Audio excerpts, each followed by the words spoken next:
Welcome everybody to GamesNGore, your one-stop shop for extra lives and bloody knives. Every week we'll be picking one video game and one movie and discuss the good, the bad, and everything in between. Now we're not experts and we will never claim to be. We're just two dudes who like to talk about shit and hope that you'll join in on our adventure.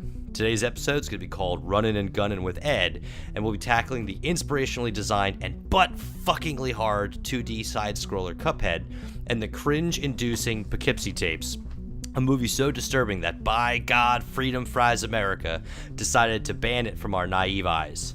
I'm the one they call Mac, and I'm joined by the steely-eyed madman whose name strikes fear into the hearts of no one, Barry. What's up, dude?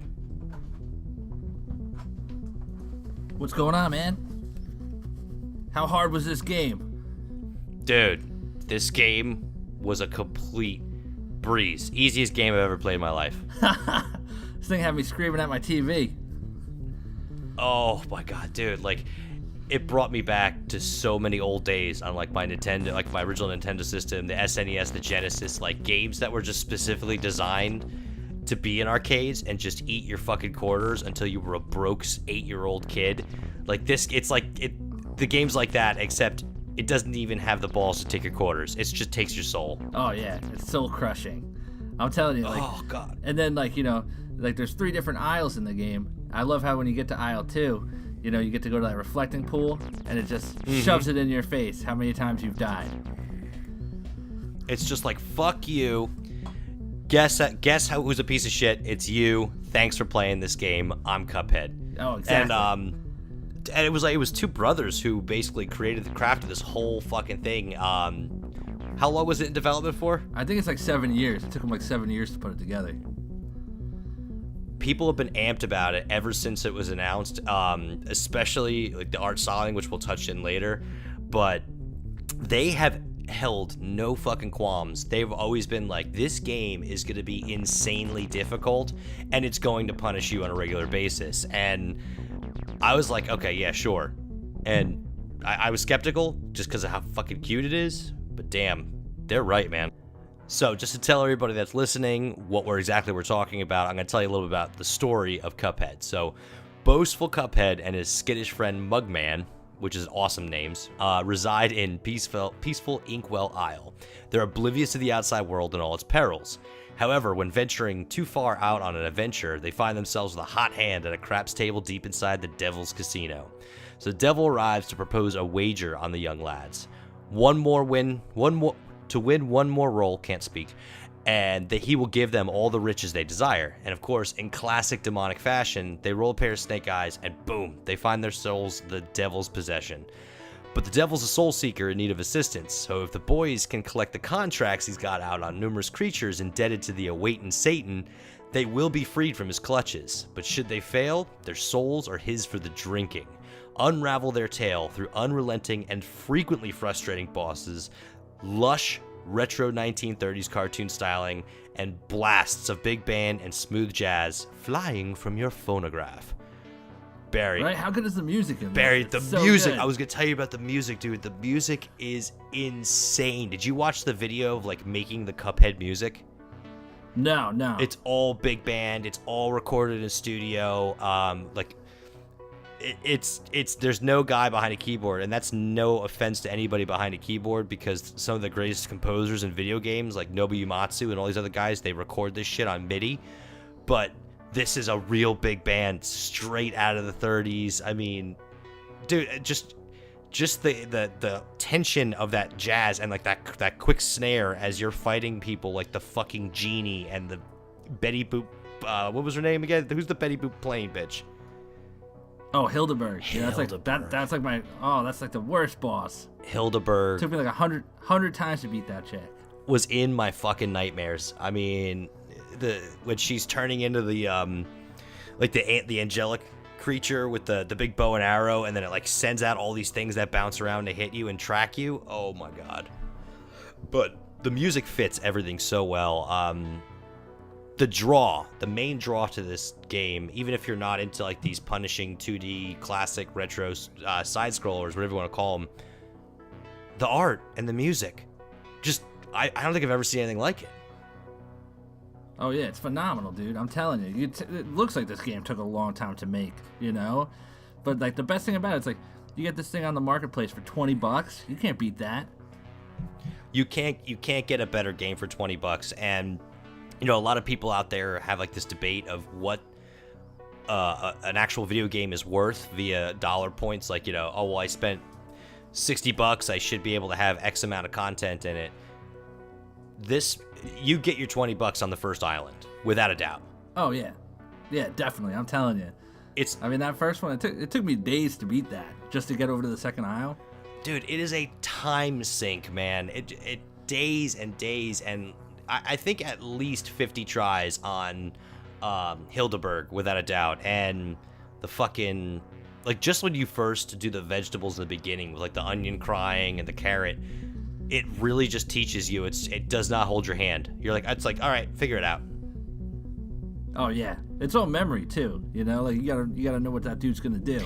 It's all pattern recognition, my man. And now I can't say I would play these games day in and day out, but playing this game was definitely worth it. And I don't know about you, but I'm gonna go. I want to get that fucking devil. I'm gonna say I'll admit for everybody, I didn't beat it. No, I haven't beat it yet either. Like I said, I'm still on Isle 2, man. And getting to Isle 3, I've only beaten like one boss on the second Isle. There's like, it's so tough. And it's only gonna get worse. Oh yeah, I'm telling you. Like I was reading ahead, and the final boss is the hardest boss. You got to beat the devil. The main man, that big Kahuna, who I'm sure is just fucking impossible to do. And I definitely want to get like that achievement of beating him, so I have like that badge of honor. Like, yeah, dude, I beat Cuphead. What's up? Yeah, that's awesome. Exactly. All the ladies, I'm over here. I beat the original Cuphead. I got it. I did it. Everybody line up. There's only like one cheat in this game that you can do. Did I tell you about that? That black and white mode? No, you didn't. Yeah, it makes it basically, if you get to Isle 3, I heard there's like I think it's a frog, and he's hanging out by like this like little like like ship thing. There's a boat, so you go up to him, and if you talk to him, and then you beat all those 6 little missions like throughout the isles, where you like play for coins, the coin missions. Mm-hmm. You beat them without shooting your gun once. You gotta go through the whole level just jumping it. Yeah, you gotta jump everybody. No. And as long as you do that, it makes this like really vintage mode. I think it makes the music sound like crackly, and it makes the whole game black and white. What do you get? Is it just a different change in the aesthetic, or is there actually like gameplay changes? Does it get easier? No, I don't think there's gameplay changes. I think it just changes the look. There's no way in hell I will finish those levels with the 5 coins without shooting anything. I just stood still and shot in like numerous places out of fear, because I'm like, I don't want to move forward. The ladybugs that keep bouncing down the tree, I was just like, nope. I just stood there. It's ridiculous. And even like in those areas where like this game's all about recognizing patterns, there's still no pattern. Like the game is programmed that it will throw random shit at you. Oh yeah. Like it's so well done that it's simultaneously your mission to memorize and also be ready to adapt on the fly. I'm telling you, you know who freaks me out? The dice head guy. That guy, oh, dude, he's so creepy. So evil. He's so creepy. I'm telling you, and whenever you try to I like when you try to get to like the next aisle, if you go into like that little dice thing that like separates them, like he'll tell you like, you didn't get all the contracts. Come back when you do. And I like one of my favorite things is the flower at the end of the first island. How it's like it starts off all real cute and cuddly. Like the first screen shows it like looking adorable, and then it just turns into the monster instantly. Oh yeah. Little touches like that are great.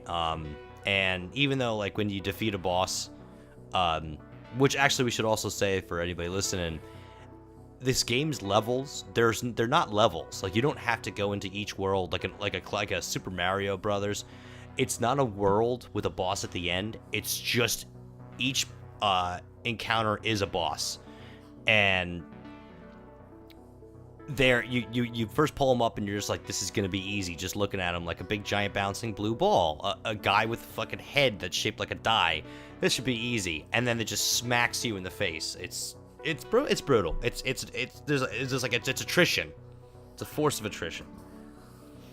It's a good anxiety inducer.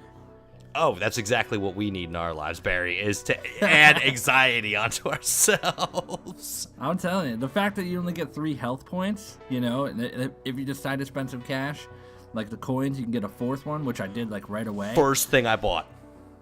I'm telling you, it still doesn't help you that much, though. You know, like all you do, you could get hit 4 times, you're dead. I'll get to like the end of the level with all 4, and I'll just get smacked around on like the last form of a boss and hate myself. Just hate myself and everything that I am. So, oh man, but honestly, like, just to kind of top it off, man, what a great game. What a fucking awesome creation. Unique, interesting. Definitely not for everybody. If you're a little bit younger and you're raised on, you know, your 3D games, your Call of Duties that all you gotta do is hide behind a fucking box after you've been shot in the face with a shotgun 3 times and you'll heal in 4 seconds. If you're looking for that type of gameplay that makes you feel like a god, don't play this game. If you're from the retro days, the old Spider-Man games that just bosses came out of, things came out of nowhere and just hit you from off screen, this is the game for you. Without an instant buy, download it, get it on your store, go out and pick up a physical copy. I don't care how you do it. Definitely a buy. Totally. Speaking of unrelenting horrors, you and I watched a lovely, adorable comedy this week, huh? Oh yeah, I loved it. Yeah, man. I loved it. You know, it's all about love. You know, locking girls up in your basement and calling them slaves. You know, feel good movie of the decade is really the best way I can describe this film. So let me tell you a little bit about Poughkeepsie Tapes. So, story is basically about Ed. Ed, he's just an average guy, unknown to the world, you know, looking for adventure, trying to find himself, really. Armed with nothing more than his trusty 90s camera, years of perceived trauma, and probably the creepiest woody wagon a known pedophile would drive around your town, Ed began the road trip to end all road trips. So you should join him as he travels across state lines, getting into all sorts of zany mishaps, like kidnapping and torturing innocent girls, and framing innocent police officers for his heinous crimes. Will he find his one true love on this quest for self-discovery? Will he Stockholm Syndrome the shit out of her, malnourish her, and remove some precious body parts? Although that's oddly specific and quite a leading question. You'll have to pop in one of Ed's thousands of VHS tapes to find out this October. Join in on the fall vomity of the year, the Poughkeepsie Tapes. All joking aside, dude, this movie sends chills up my fucking spine just to think about it. Oh, it's super disturbing. I'm telling you, like, I watched it and I was like, oh my god, you know, like, I think that just the fact that he like hurts couples and kids, like, you know, there's no, all bets are off. This guy has no limits. Going into this, when you were talking about it, I was like, okay, great, another fucking found footage film. And you told me about it being banned. That spiked it a little bit more. Then I watched when I watched the trailer with the the super wavy, distorted, cheap VHS tapes that were used to record, my interest went up a little higher. Within the first few minutes, when he goes up to that little girl on the lawn and just bonks her on the head with something, and it's the camera jiggling back to his wagon. Terrible. This movie's biggest success is being utterly gruesome without having to use any blood. I don't think, was there even any gore in this film? There's not really. There's not a whole lot, you know, so I don't know why we're doing it, but we're bucking the trend in episode 1, ladies and gentlemen. But yeah, oh man, I'm telling you, just like disturbing images, like when, what was that, like Cheryl Dempsey, like when he was at her house and her and the boyfriend were there, and the dude's just hiding in the closet the whole time, and you see through his video camera. He's got pointed at himself. He's got it pointed at himself. Oh, yet again, there's long parts, like you're saying, in that house where it's just dark. The camera doesn't show anything. It's that cheap plasticky grindy noise of the camera moving around. And then just out of nowhere, he's in a fucking hallway and bludgeons the boyfriend to death. Or when he's standing when she's showering. Oh yeah. Oh my god. I like when they're interviewing the cop after, and they're like, "Oh, can you tell us what happened?" He's like, "Oh, how graphic can I be?" And then he basically says how he bludgeoned him to death and shoved animal feces down his throat. I was like, what? Dude, that was insane. Didn't he jam his head into her he gave her a C-section, jammed his head into her? That was the couple at the beginning where he gets picked up by him. The drivers. And he yeah, and she was pregnant, and he takes the baby out, and then he chops off the spouse's head. He decapitates him, and the coroner basically like he said that when he was doing the autopsy, they found his head stitched back into her womb. Ugh. Oh my sweet fucking Jesus. Yet again, this is not a trauma film, which are awesome, but the trauma films are all about the ooze and the guts and the gore and how fun it is to watch things happen. This is just frightening because it if you didn't know this was a movie, you could think this is a cops or a Rescue 911 back in the day where they used to reenact shit. You would feel and they had all the FBI agents and shit teaching the class about disturbing videos and that kind of, it felt fucking real. That's what was the worst part. Felt real. It feels like an ID Discovery show, yes, it's insane. But yeah, there's so many good parts in this movie. Just the eerie things though, the little things that make it count is the girl in the bikini bouncing on the balloon. This guy's got a balloon fetish. That was so weird. How weird is that? He just has her. It's he's just sitting in his living room. He's yeah, she's just bouncing on this big inflatable balloon. And he's now pop it, pop the balloon, screaming at her. Yeah, he's pop it, just pop the balloon. What? She's what? Pop it. You're oh my god, dude. I was texting you when I was watching this film, and it was one of my favorite parts to me is you and I were kind of going back and forth via text message because you saw it before I did, and you've been I watched it twice. You've been egging. Yeah, I can understand why. I kind of sadistically wanted to watch it again. You were egging me on the entire time. You're yo, isn't it fucked up? Have you got to this fucking part? What about those fucking balloons? And I remember I was texting you, and that's when they showed Ed in his house, and the doorbell rings, and he's talking to those fucking adorable Girl Scouts. And he's... Oh my god, I was please don't kill them. I texted you in capital letters, oh my fucking god, OMFG Girl Scouts, and I paused it. I was I gotta take a breather here. If I'm gonna watch these poor little girls get duped to come into this psychopath's house, which by the way, Girl Scouts should not be selling cookies without an adult standing on the street. Can we just put that out there? Oh yeah, I'm telling you, don't do it. Don't. And the whole time, I feel he kidnaps Cheryl Dempsey, right? And he's got that mask on her, that real creepy mask, and basically, I think he's sitting on top of her the whole time that they're in there. Yeah, it's never really. The angles are tough because you can't really tell where the camera goes. I at first because I rewound it. Same thing what you're talking about. I had to rewind to go back because I thought maybe she was under a table. But you're right. Yeah, I think he was using her as a couch. Yeah, he's just got a cloth draped over her, talking to these two little Girl Scouts, and he basically told her don't make a sound, because I think he's just got her so after months and months of just abuse, mental abuse, she's totally got Stockholm syndrome. Oh, without a doubt. Where, she's all about this guy now. You know, like she basically like the part where she's just kind of like tied up to the wall in the basement, standing there, and that other girl's down there trying to get out, and she's like, "Don't do it. He's not gonna like this. He's not gonna like this. Don't do it." You know, like she like her and this guy like they're like a thing now. It's crazy. He's like killing other women in his basement while she watches.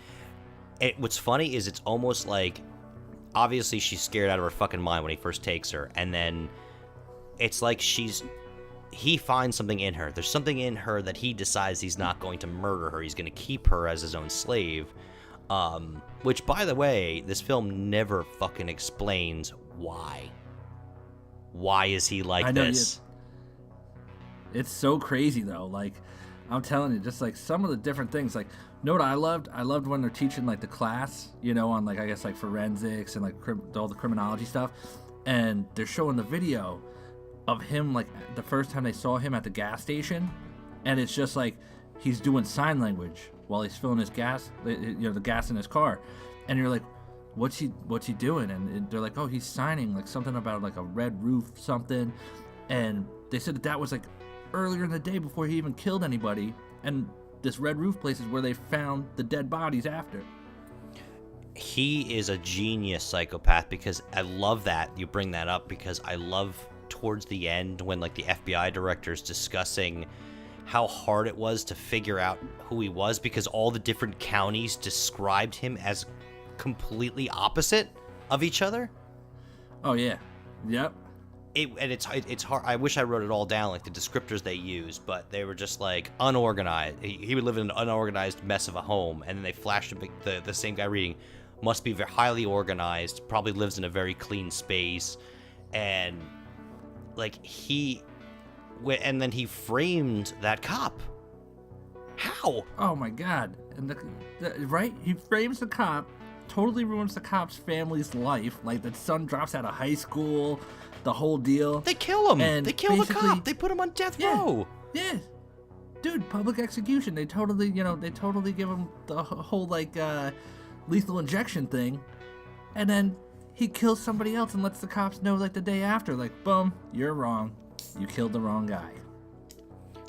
It's like it's that classic Joker thing where, you know, obviously like the Joker from Batman. I think they recently wrote into Batman, and I'm not the biggest on comic books, so if I'm wrong, don't fucking sledgehammer me over it. But they were writing in the origin of Joker in the now current comics, which I was like, don't do it. That's the whole fucking awesome part about the Joker, is you don't know why he's the way he is. That's what makes him scary. And yeah, right. That's what makes Ed so scary. They hypothesized like, oh, well, you know, when serial killers are born, they're usually born from some type of divorce or trauma or something, blah, blah, blah, blah, blah. And that was it. They never touched on it again. He's just fucking batshit crazy. Dude, it's just, like you said, thousands of tapes that they find, and he basically leaves them in the house for them. Like, you know, like this guy could have got caught a million times, but he doesn't, you know, and it's just insane. He wanted them to find the fucking house. Oh yeah, what'd they do? He did like MapQuest type of thing, and that's how they targeted him. They found out that only one person had printed that particular map. They go to the house, and he's already been gone for a couple days. And that's when they find Cheryl Dempsey with the mask on in the wooden box. Like, it's just like basically he built a pine box coffin and just left her in the back room with the mask on. It's almost like I could use a sequel. I could actually use another, like, Where's Ed?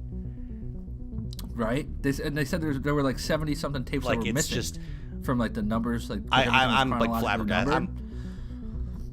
Sorry, what was that?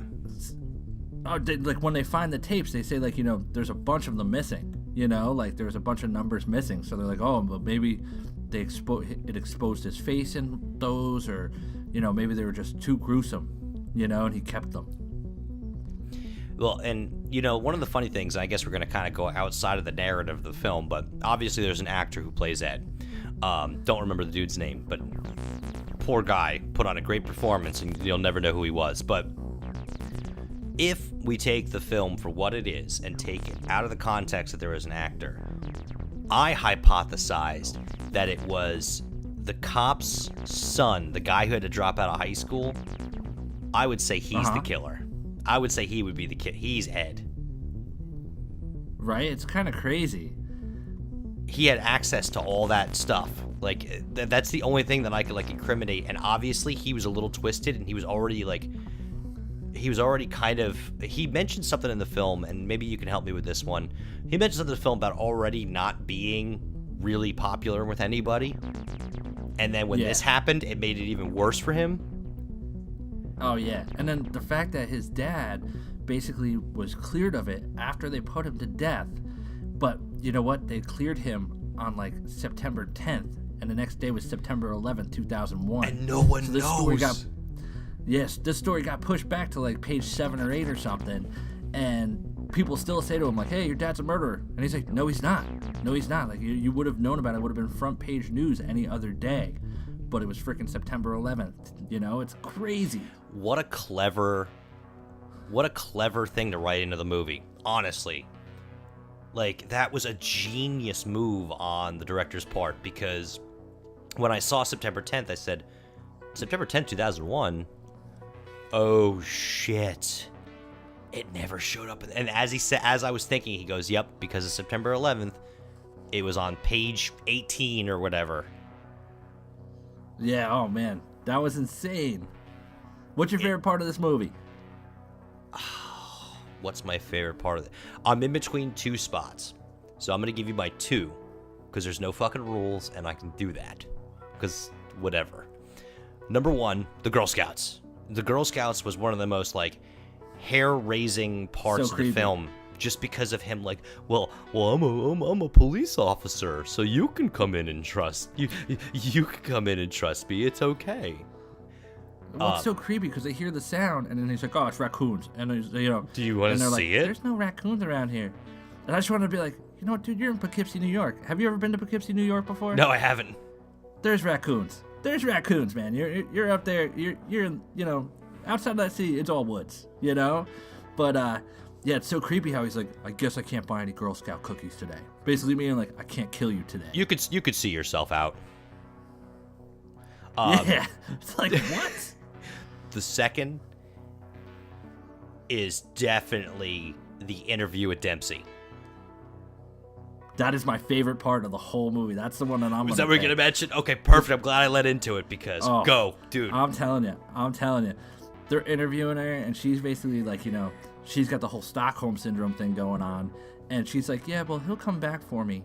He's gonna come back for me. He loves me, you know." And like he's like, she's like, "My parents don't want me to talk about that, but you know, me and him, we had something together, and he'll come back for me, you know." And then like then she's kind of saying like, "I don't want to do this interview anymore," and you can tell she's just clearly twitched. But the part where she raises that left hand and it's not there, I was like, holy shit, dude! This dude cut her fucking hand off. What? I don't know what you want me to say. You haven't told me what you want me to say. She itches the side of her head, and there's no fucking hand there. And I was like, oh my god, he surgically removed her hand. It's just a stump. When I was watching the film, I was saying there's no way that they're gonna like. There's no way. I don't know how they're gonna end this film. I don't know how, because the ending of really any good horror movie, in my opinion, has to be either a gigantic battle between good versus evil or whatever it may be. It's gotta be. There's gotta be some sort of climax where the girl who's been screaming and running the entire time grows the balls, gets the axe, and fights the creature. And I'm like, well, that's not gonna happen.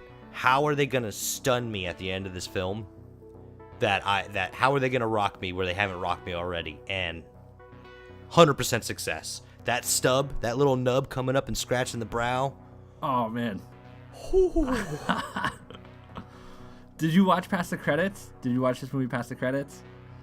No, but I know isn't there a scene at the end of it? Oh my god, yeah, it's basically like in his basement, and there's a woman tied up, and she's crying, and she's like, "Don't kill me, don't kill me." He's like, "All right, don't blink, and I won't kill you." You know, and she's like trying. Yeah, and she's like tied to like a post in his basement, and like you see, she's trying to hold her eyes open, and basically, you know, that goes on for like a minute. Then she blinks, and it just cuts to black. It's crazy. It was such a crazy ending. Another thing we didn't touch on, just because we have to mention it. The masks. Oh my god. Like when he crawls into the basement and he's doing that whole, it's almost like a reverse spider walk, like from The Exorcist, and he's got that white mask on, but it's not on his face, it's on the top of his head. So that's what makes it look so eerie and like disfigured. The people who made this movie, the guy, the fucking evil human being that made this movie, something like that was so practical, and you can obviously look at it and say, yeah, well, the mask is on the top of his head. It's still creepy watching him emerge from that dark corner of the basement, walking the way he did. Oh man, I'm telling you, it was so eerie. It's shit like that that's so creepy. So I just want to say, it's shit like that that's so much creepier than the CGI. Watch the head spin. Oh yeah, you know. I'll take this type of movie any day over a CGI film. Absolutely. You know? Just like, but some of it was kind of funny, like when they were doing like the interviews with like the cops and like the forensics examiners.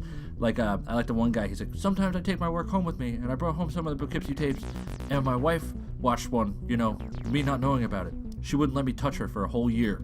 That was pretty funny, actually. So I forgot about that. You know, right? Like it's just like. So there's like a little humor in this movie. I feel like they tried to put like a little bit in there, just sneak it in. There's a small amount. Like there's a small amount of lightheartedness, but it's far and few and in between. What would you give this movie a rating? 1 out of 10. Oh God, I would give it. I'm gonna hit. You're gonna probably think my rating is a little low. I'm gonna give it a 7. All right. Yeah, I'm right at an 8. This thing's a solid 8. I was in between a 7 and 8, and the only reason I dropped it down from a 8 to a 7 is because it doesn't have a ton of rewatchability. You know, I can watch The Shining any day of the week. There's a lot of entertaining. There's a lot of character development. There's not a lot of character development in this film. It's just a shock flick. It just is amazing at stunning you to your core. Yeah, I'd be worried about you, Mac, if you were watching this movie all the time. Like if you had it, like, you have it in your queue once a week to watch. Fuck you! You watched it twice. That's because we were reviewing it. I just wanted to make sure I was good on it. You know? Okay, I'm sure. Are you gonna be the next Ed? Barry and Ed strike back.